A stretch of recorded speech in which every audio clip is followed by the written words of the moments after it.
Hello friends, I feel strongly to share something with you all, and I know that you have been aware of what is happening in Kabul in Afghanistan right now, and I pray that you take this matter so seriously that we just link hands and bow down our heads, our hearts, our bodies before God, and we plead and we stand in prayer for our brothers and sisters, for the underground church, for the women, for the children in Afghanistan.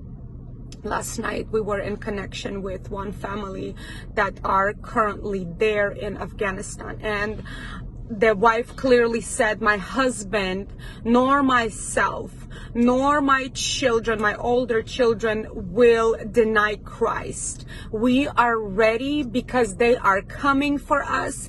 And the cries that we heard from the outside, from the streets, and the guns and everything was, and the chaos that was happening, it was such a terror. It was something that I've never heard before.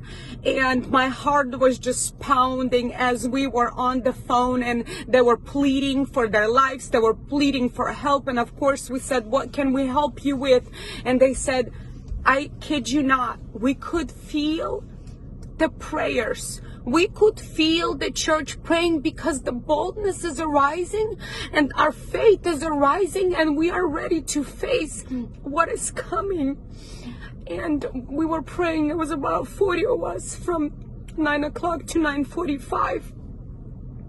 I'm sorry, I apologize for my appearance and for what I'm feeling, because it is so real and it's so raw, and it's such a reality that we're facing right now. And we were praying, we were raging a war, we were standing, we were declaring, we were praying for the women and for the children, because we know what will happen to them. We'll know what the results will be if they will be captured by Taliban. And we were just interceding. We're praying for the oppressors, we're praying for the government, and we're just interceding so boldly and in fire. And all of a sudden everything just stops. The prayer stops, and I begin to sing. I know that this is a song because the melody began to change, and it's nothing that I've ever experienced before. And I just begin to sing out words that I have no clue what they are, but my physical body in such pain and it's such a despair. And I began to weep before the Lord, because I know that it was somebody else's last words. It was somebody else's last breath. It was the time when they get to meet their Maker. And I wept there for another hour. I couldn't sleep until like 2 o'clock in the morning, and I was just in such pain. And today I've heard from Michelle that we no longer could get in contact with that Christian family that belonged to the underground church. We no longer hear from them. They're no longer with us.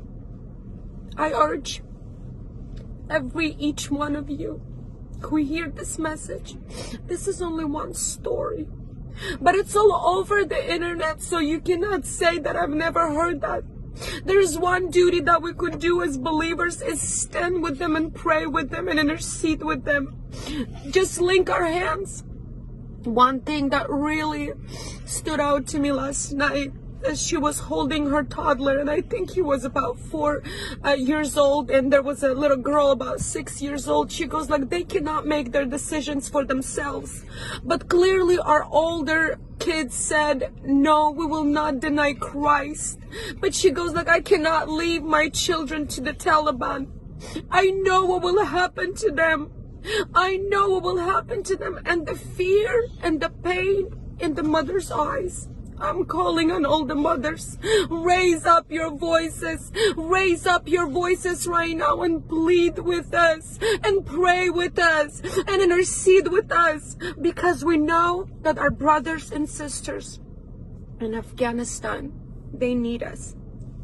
They need us. They need our prayers. May God bless you, and may Holy Spirit speak to you.